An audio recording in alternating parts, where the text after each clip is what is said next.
So today's teaching, the Hebrew language, if you are watching this from the yeshiva, I have different names for this course. I started out with, I think, like ancient Hebrew, and then I think it developed into the Hebrew language 401 course, and then I think I ended up with like Paleo Hebrew.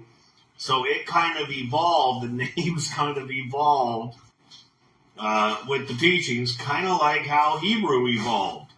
So I didn't mean to do it that way, it just kind of worked out that way. But you'll see here it's called the Hebrew language. This is a 401 course, the Paleo Hebrew. This is our Paleo Hebrew course. We have two courses, and this is the first 10, and then there's another 10 after this. But this, we kind of get started here with it being, we're talking mostly about Hebrew and how it evolved, because before we can get into the actual letters, say this is what this letter means, there are some things in grammar, basic Hebrew, ancient Hebrew grammar that we do got to understand.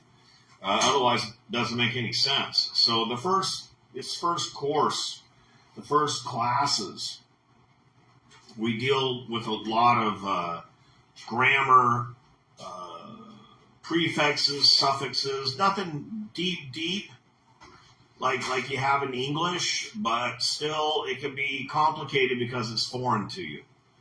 So we talk a lot about that today. We will be getting into a little bit of the letters and what each of the letters means and how that works within a word, a little bit. But mostly we just have to understand all these foundational teachings in order to get to that point where we can understand the letters better. So let's go ahead and get started.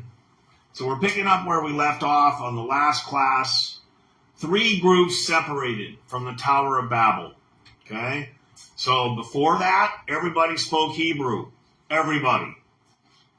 It's the original language. It's God's language. Okay? It's the holy language. Then we get down to the Tower of Babel. There were 3 different groups that split off from there. These groups separated from the Tower of Babel. Genesis 10 tells us this. Genesis 10 tells us the descendants of Shem. So one of those were the Shemites. That's where we get the word Semites from. It comes from Shem, Shemites. And it tells us in what is called the Table of the Nations. This is a portion in the Bible that tells us about this. The Shemites are the Hebrews. They became the Hebrews. Later cultures, such as the Phoenicians, the Canaanites, the Akkadians, the Moabites, Ammonites, and Arameans, sprouted out from that. Like I said, there was 3 different ways, right? 1, 2, 3. The Semites came from one of those 3 directions. So that included all these people: Phoenicians, Akkadians, Moabites, Ammonites, Arameans. They're all Semites. They sprouted out of the Hebrews and are also part of the Shemitic family or Semitic family. The land of the Sumerians was known as Sumer, which is Shinar in the Bible. When you read about Shinar, that's Sumer, same place. Genesis 10:10 is where you'll find that. It's also known as Babylonia. The Japhethites traveled north to the Black and Caspian Seas and are the ancestors of the Sumerians. You can look this up, right? Look it up in Harper's Bible Dictionary.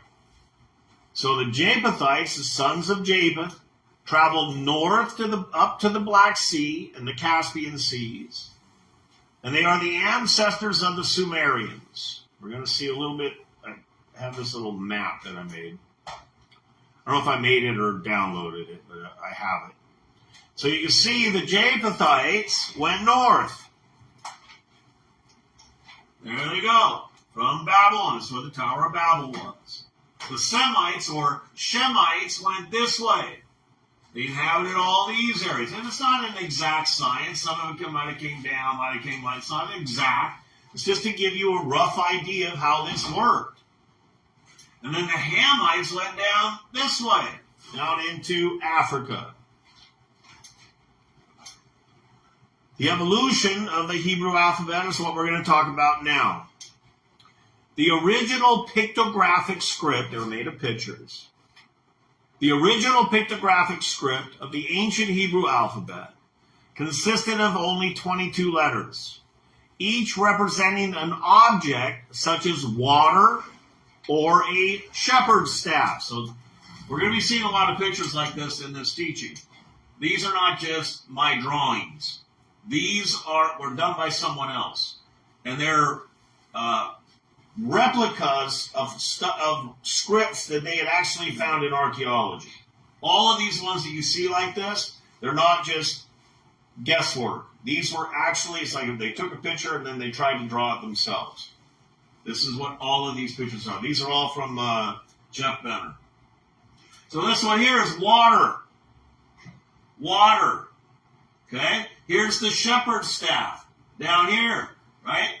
Another one like an eye, like the eyeball, eye. Another one, X, like X marks the spot. Ancient Semitic Hebrew pictographic inscription on stone boulder found in 1500 BCE, before the Common Era. In Christianity, they'll just say BC, which means before Christ. But Jews don't like to use that.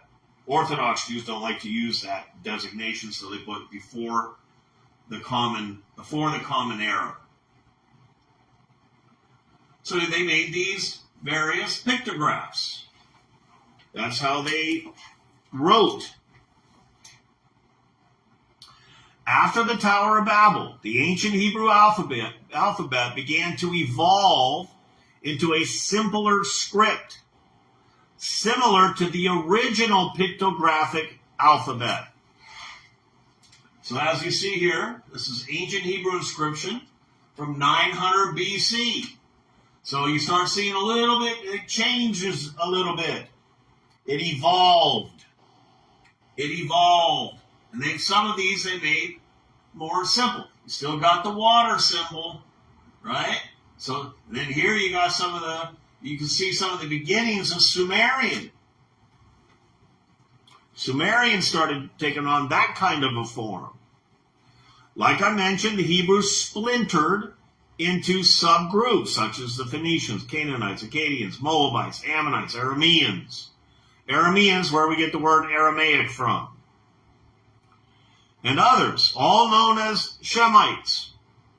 Due to the close proximity and the interaction, of these Shemitic cultures, their alphabet script evolved pretty similarly.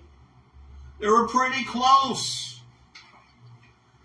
Like this here is a Moabite inscription on stone from 900 BC. We got some of the exact same letters in ancient Hebrew. Not only some of the exact same letters, some of the exact same sounds.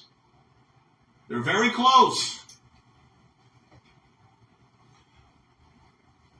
Look at the various scripts from all the same time frame. These languages came from Hebrew. So we see here on this one, an Ammonite inscription on stone from 900 BC. This is Ammonite, and we got some of the exact same. You might recognize that as Aleph from the ox head. We'll talk a little bit more about the ox head pictograph. Exact.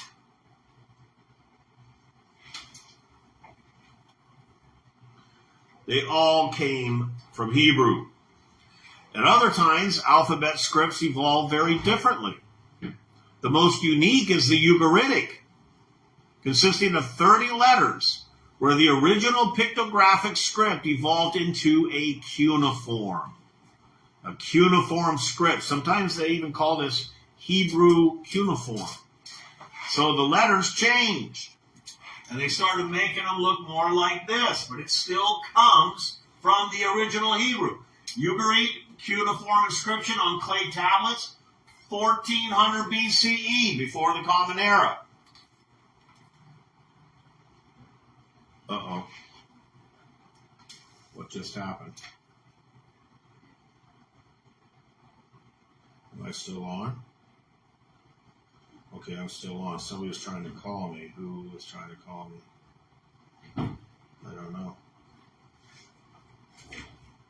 Oh, Kelly was calling me. Okay. Yeah, Kelly was trying to call me. But I think it's still going. You let the kitty out, Lovey. Okay. You want me to make the food? We don't let go. Yeah, because we're still going to give it to George. If he wants it, I want it to be available. Thank you. I want you to get Kitty. So this is where it came from. The Aramean script, also known as Aramaic, was used extensively in the Babylonian region. It originated in the Hebrew script around 1000 BC. And then it began to evolve independently of other Semitic groups. By 400 BC, it no longer resembled the original pictographic script. So you see, it's starting to look quite a bit different now. But what you might notice is now it's starting to look a little bit more like our modern Hebrew. You can see a lamed in there, and you don't have to know Hebrew letters to do these classes.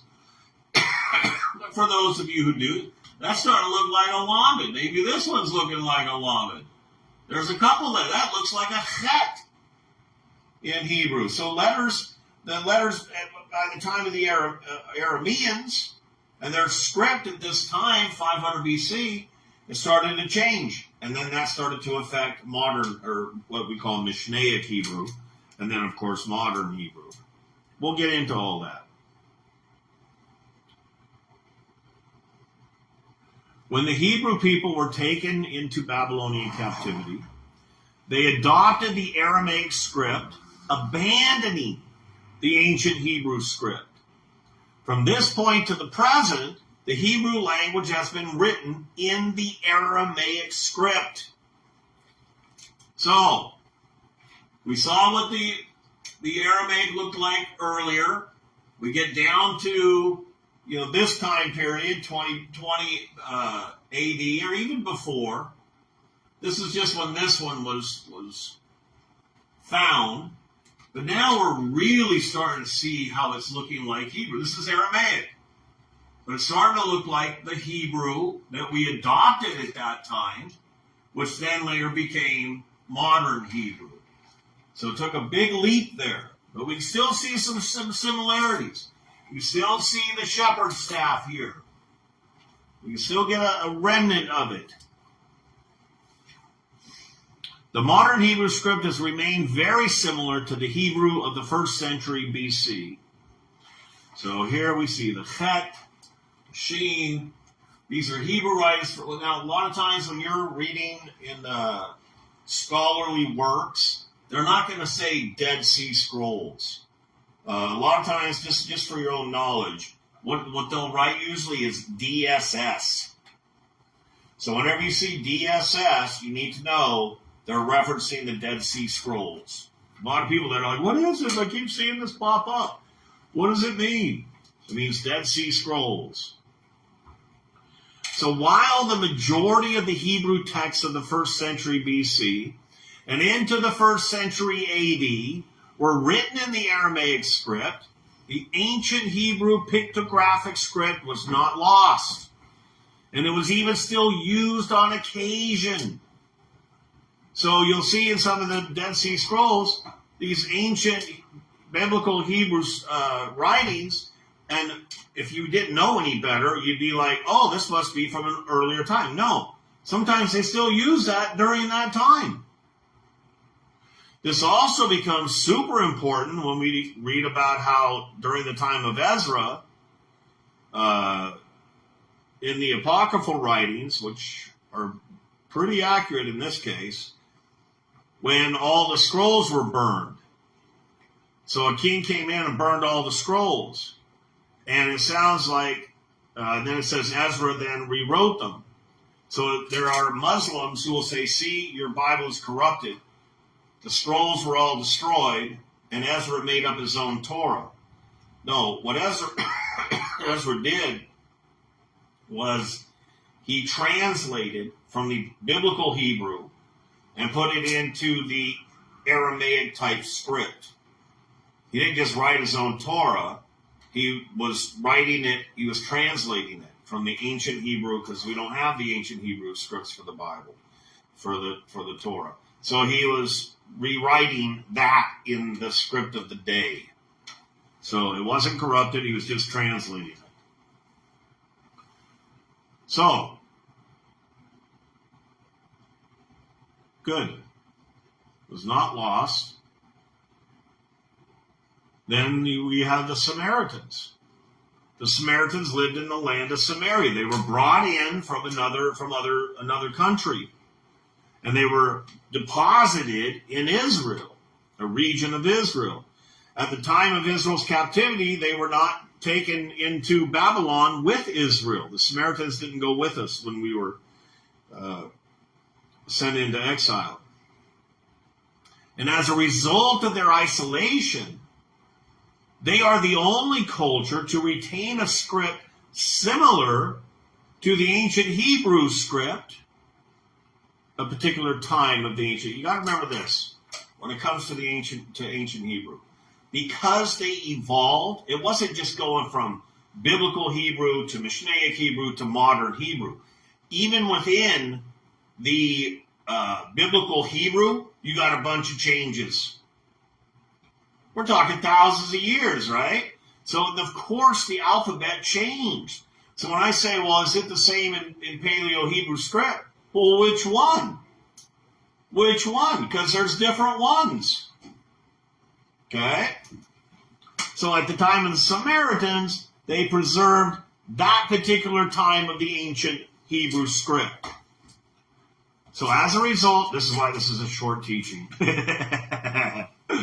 As a result of their isolation, they are the only culture to retain a script similar to the ancient Hebrew script, and their script is still used to this day. To this day. This is yet another reason to study the Samaritans and their Torah. Not to believe their Torah over our Torah, of course not, but to use it to help us to better understand our own Torah. Around 1000 BC, the Greeks adopted the ancient Hebrew script. You haven't ever wondered? I'm sure you've heard Alpha, Beta, right? Those are the first two letters of the Greek alphabet. And then, even if you don't know Hebrew, you probably know the first two letters of Hebrew are Aleph and Bet. Who do you think took it from who? You think we took it from the Greeks? No, they took it from us. Delta, Gamma. I mean, you're going to see a lot of that coming out here, even tonight. So around 1000 BC, the Greeks adopted the ancient Hebrew script. This ancient Greek, because even the Greeks went through, they evolved in their scripts. This ancient Greek alphabet began to evolve over the centuries to become the Greek script that is used today. While all the Shemitic or Semitic, originally it's Shemitic, but we say Semitic today. While all the Shemitic scripts were usually written from right to left, they were written from left to right at times. Yes, even in Greek. Greek wasn't always from left to right, like it is in English, right? There was a time when it was right to left, like Hebrew. We have examples of these in archaeology. So at times it would go from left to right, before that from right to left. The direction of the letters revealed the direction of writing. This is how they know this. One of the reasons, it's very obvious. For example, the top figure was written from right to left. Notice the direction of the letter that looks like an E. The first letter from the right. See, it looks like an E, doesn't it? This is Greek inscription found on bowls 800 BC. This is Greek writing on New Testament papyrus 200 AD. So here you see the E going this way, right? Which way is it going this way? On this one, it's going this way. In this way. Look at the K. It's not a K, but you know what I mean. It looks like a K. Look at it. It's going this way here, and down here it's going this way. That reveals which way they were writing the letters. Very interesting stuff. Very interesting.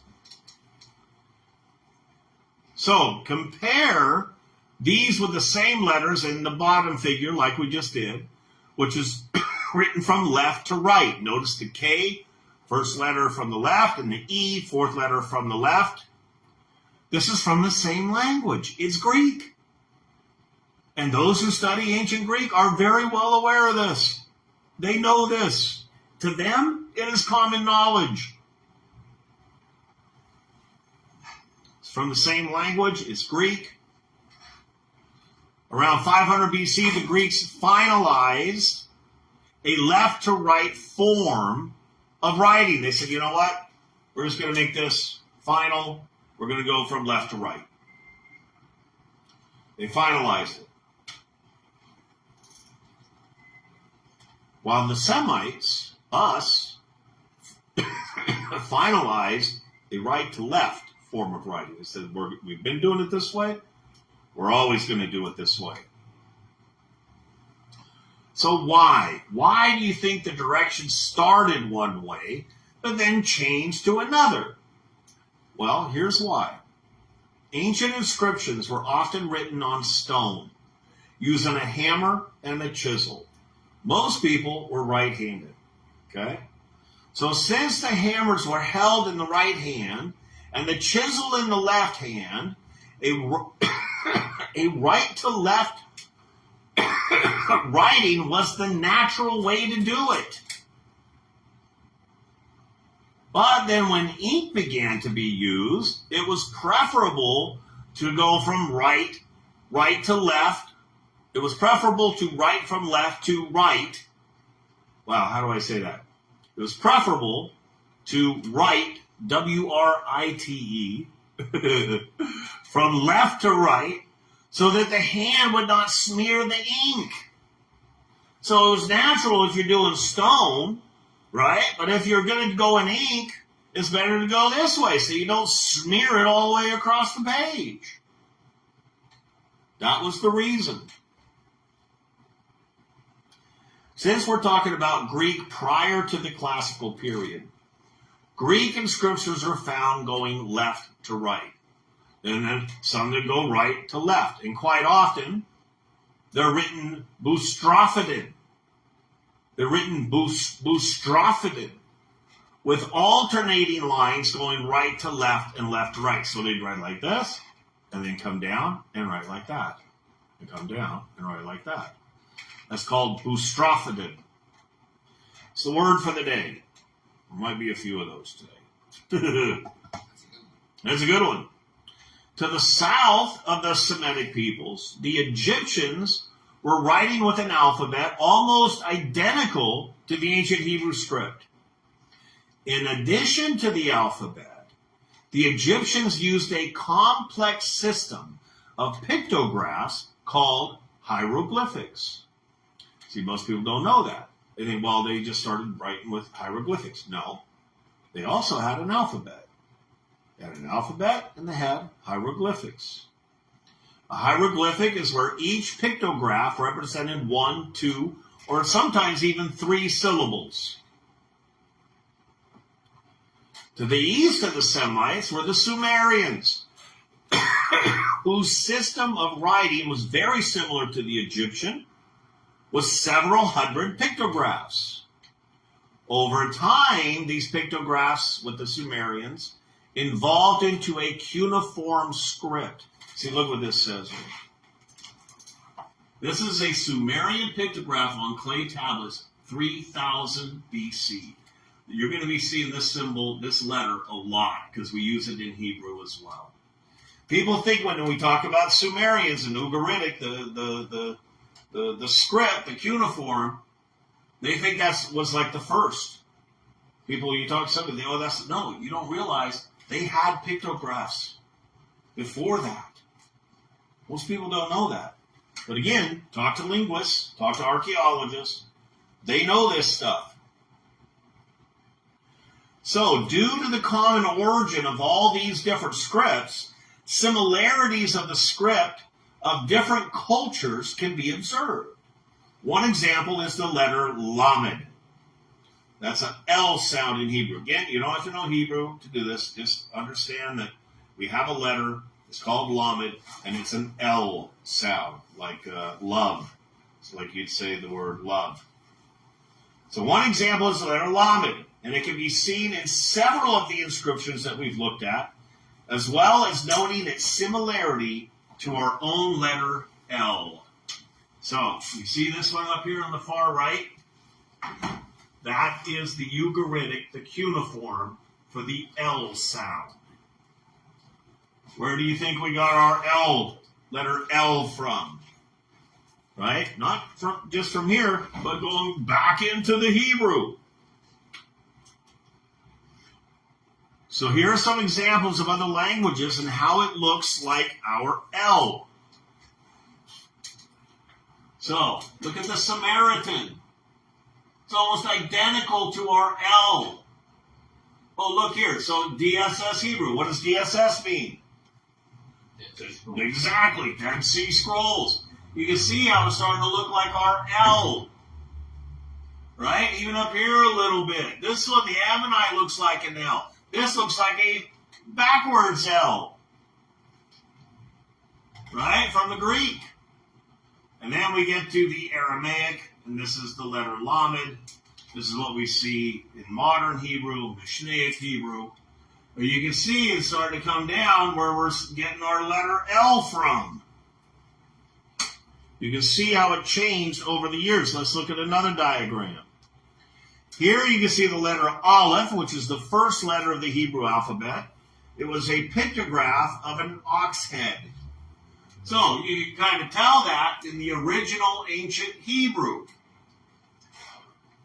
Now we get to 2000 BC, and the Canaanite language evolves, and it's identical. Okay, and then from here, the Hebrew continued over here, looking like an ox head. We get down to 1500 BC, and the Phoenicians changed it just a little bit. But you can still see that it is remnant of this. The Hebrew followed along, changed it a little bit like that. Arabian changed it a bit, but I can still see a little bit of resemblance, right? It's got these two things here. It's got these two things here. Now we get down from the Phoenician into the Greek, and it starts to look like this. Aramaic looks this way, right? More similar to the Hebrew. The Puric, that's from like Carthage, right? Punic, from the Carthage. They changed it a little bit, like this. Hebrew changed a little bit, it looks like this. Then the Greeks took it from this to this. This is where we get our letter A from. It used to look like that. It evolved into this. All of our letters are like that, 90% of them. They evolved just like this.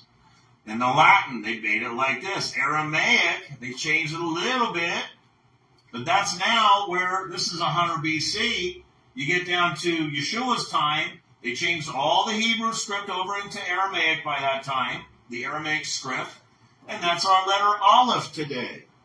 That's what it looks like. The Arabic did it like this. The Samaritans is kind of similar. I can see an Aleph in there. And the Hebrew looked like an F.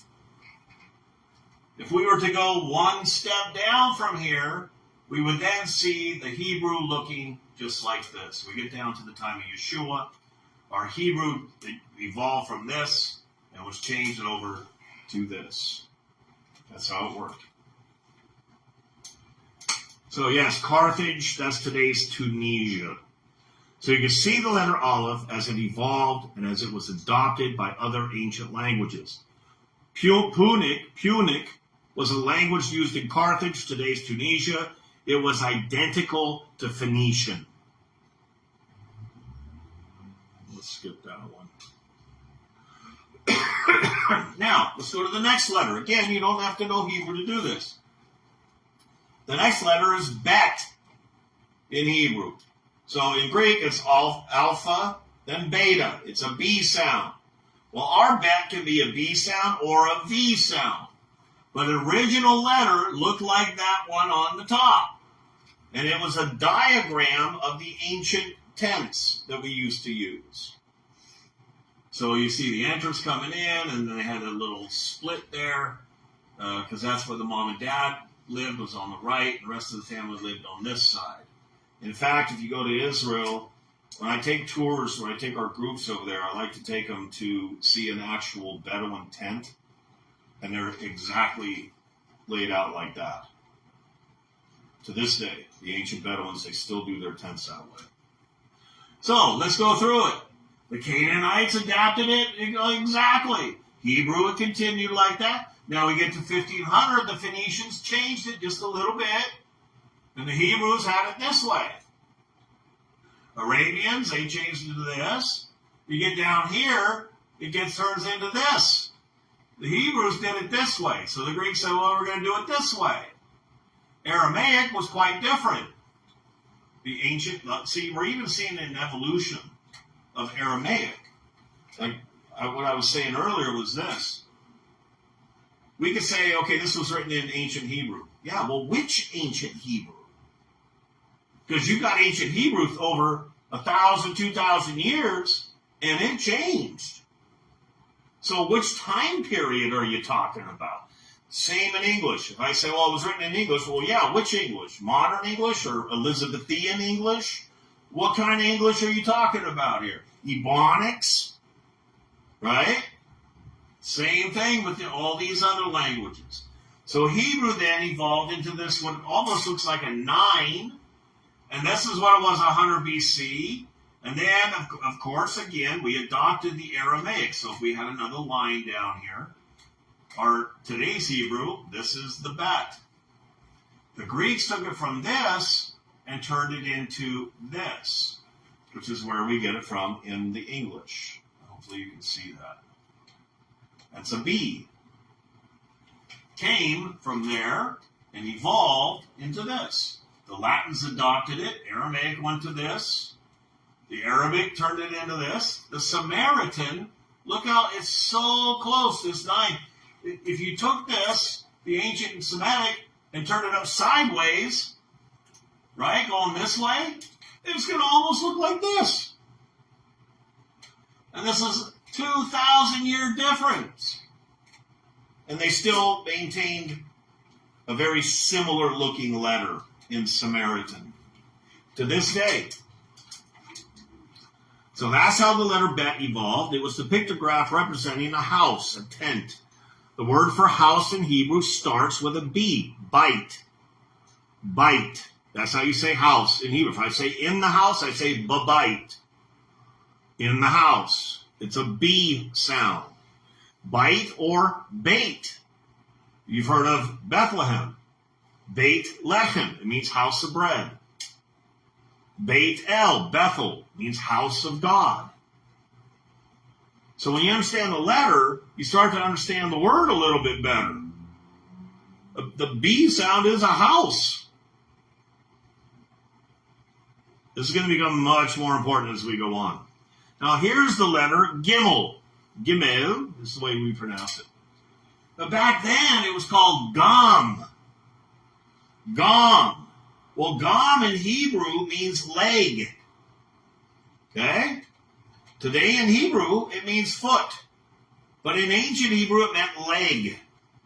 Because the letter looks like a leg. Okay? Hebrew is very, what's the word? Practical, simple, descriptive. Right? So the letter looks like a leg. The ancient Hebrews were travelers. They did everything on foot. They worked using their legs. They played using their legs. This is where the word games comes from. Gam. games. This is where it comes from. If you look it up in Old Norse, Norse is Norway, correct? Right. Games comes from the word gamen, which meant sport. Games, gamen. This is where it all comes from. I knew there was a link somewhere. Yeah. Then back to ancient Greek, back to its original Hebrew, where the word was gam. They played using their legs. Now, we're going to do a lot more of this later on in the series. We'll be going through each letter. Huh? Do my class. Okay. Yeah, it's fine. Welcome, Avi. Good to see you. Darren, good to see you. If you missed any, you can go back to the beginning. It's all there. So we'll do more of that later. We'll be doing entire teachings where we just go through the letters and what each one means. The Hebrew people's culture and lifestyle were very different. We have to understand this as we do these letters. They're very different than our own. When we read the Bible as a 21st century American, our culture and our lifestyle often influence our interpretation of the words and phrases that we read in the scripture. I'll give you a perfect example here. A word such as rain has the meaning the coming down of water from the clouds in the sky, right? But the interpretation of the word rain will be influenced by the context of that culture. This is true even in our own culture, where the word rain can be interpreted differently. If the local weather station forecasts a rain shower for tomorrow, different people will interpret the word rain in different ways. And they'll do it with a circumstantial biasness. For example, the bride and the groom, who are prepared for an outdoor wedding, they view this news with a very negative connotation. It's going to ruin the wedding. Oh, rain is bad.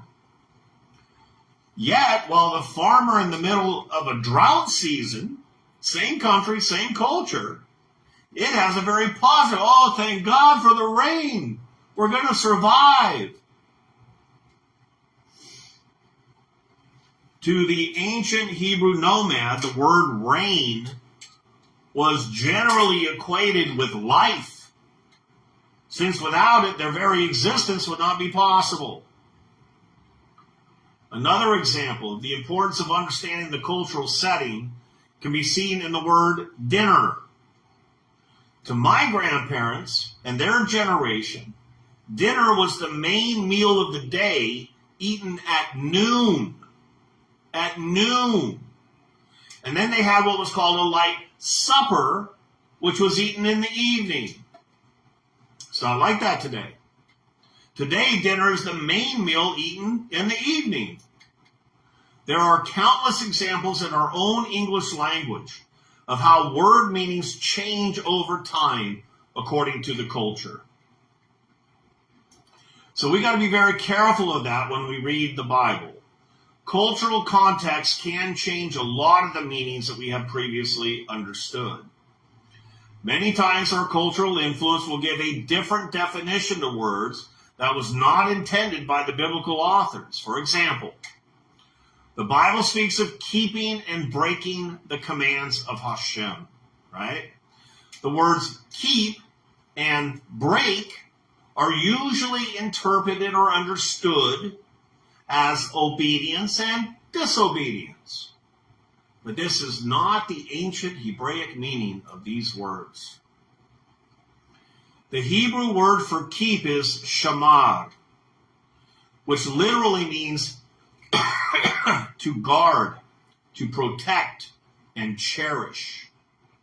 While the Hebrew word translated as break is parar, and it literally means to trample underfoot. The ancient Hebrew understanding of these words is not about mechanical obedience and disobedience of his commands, but rather it's about one's attitude towards them. Will you cherish his commands, or will you throw them on the ground and walk on them? When you understand this concept, this is just one example. When you understand this concept concerning Hashem's laws, it can really help you when you read in our own New Testament, where Yeshua said, if you love me, keep my commandments. You might remember many times I have said, I don't have one rule in my walk with Hashem. Not one. I don't even see them as commandments. I used to, but not anymore. I really don't. In the BAT, the Beit Aveinu translation, it will be translated as this: if you love me, cherish my words.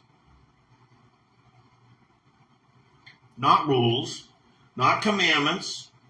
Cherish my words.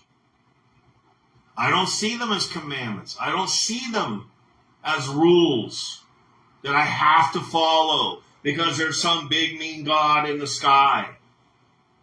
I do it because I love him. He said something, I'm like, what did he say? I got to do what he said. I want to do it. I love him. I care about what he says. Not rules. See, a people's language is very related to their culture. Without an understanding of the Hebrew culture, we cannot fully understand their language. To cross this cultural bridge, we need to understand the ancient Hebrew culture, their lifestyle, and the language. Archaeologists who uncover ancient artifacts study the ancient cultures. Anthropologists, they interpret these artifacts to determine the ancient culture's way of life.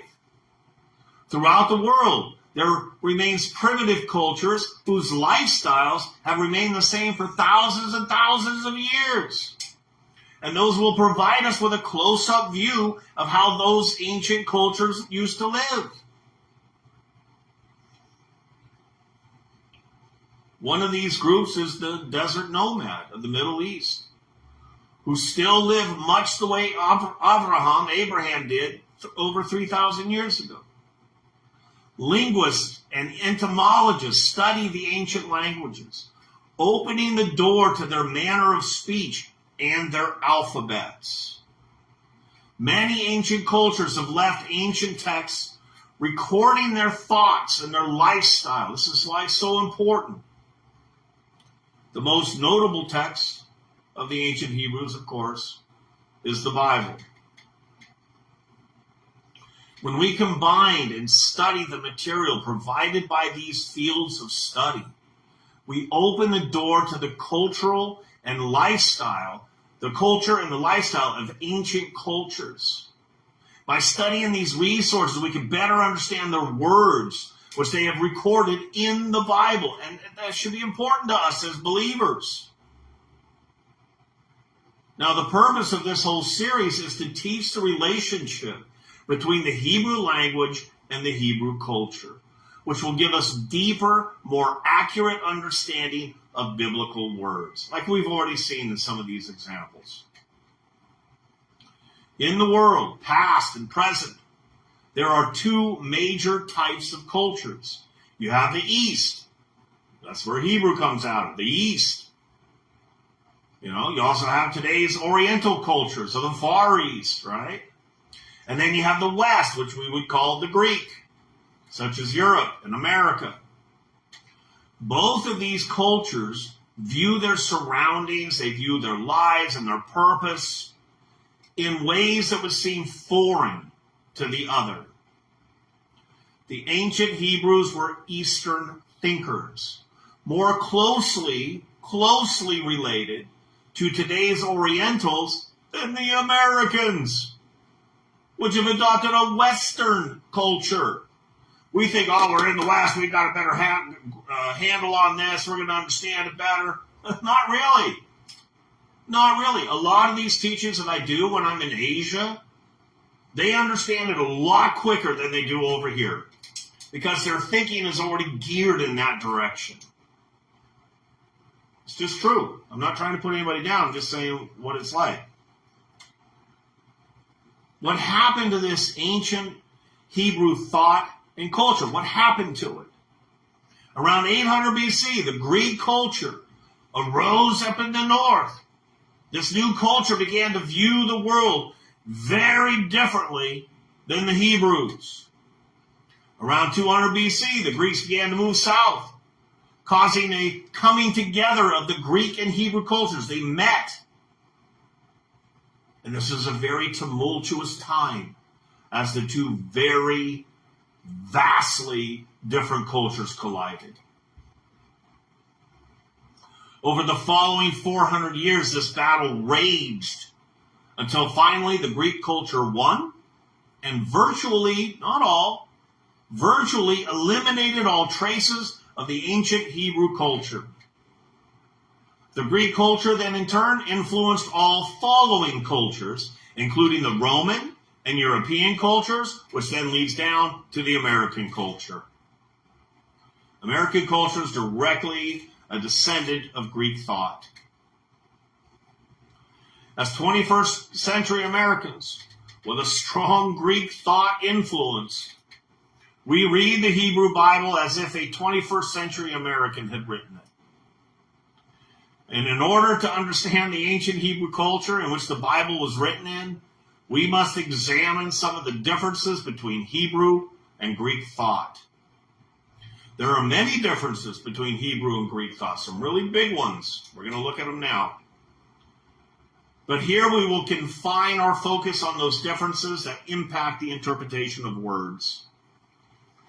Okay, you've heard me say this before. Greek thought views the world through the mind. We call this abstract thought. Ancient Hebrew thought views the world through the senses. We call this concrete thought. Concrete thought is the expression of concepts and ideas in ways that can be seen, touched, smelled, tasted, or heard. All five of the senses are used when speaking, hearing, writing, and reading the Hebrew language. We're going to look at an example. We're going to look at Psalms 1:3. Here it says, "He is like a tree planted by streams of water, which yields its fruit in season, and whose leaf does not wither."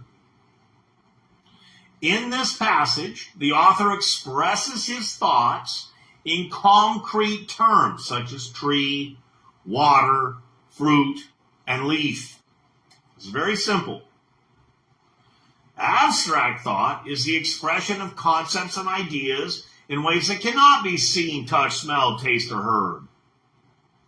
Abstract thought is a foreign concept to the ancient Hebrew mind. I can show you an example of abstract thought, and it can be found in the Bible. In Psalms 103, verse 8, here it says, "The Lord is compassionate and gracious, slow to anger, abounding in love." The words compassion, grace, anger, and love, they're all abstract words. These are ideas that cannot be experienced by the senses. But wait a second. Why do we find these abstract words in a passage of concrete thinking Hebrews? Actually, these are abstract English words used to translate the original Hebrew concrete words. The translators translate this way because the original Hebrew would make no sense to them when literally translated into English. Let's take one of the above abstract words to demonstrate the translation. From a concrete Hebrew word to an abstract English or Greek word, let's look at the word anger. This is just one. Anger is an abstract word. In Hebrew, the word is af, which literally means nose. The nose is a concrete word. When one is very angry, he begins to breathe hard, and the nostrils begin to flare. A Hebrew sees anger as, quote unquote, the flaring of the nostrils. That's how we say it in Hebrew. If the translator literally translated the passage as, the passage slow to anger as like slow to nose or slow to the flaring of the nostrils, the English reader wouldn't have a clue what it's talking about. You think, what, is he allergic to something or something? Another major difference between, there's a dog barking. And we're going to close with this. Another major difference between Hebraic thought and Greek thought is that Greek thought describes objects in relation to its appearance. Hebrew doesn't do that. Hebrew thought describes objects in relation to its function. And we're going to explore that next time. I hope you enjoyed the teaching.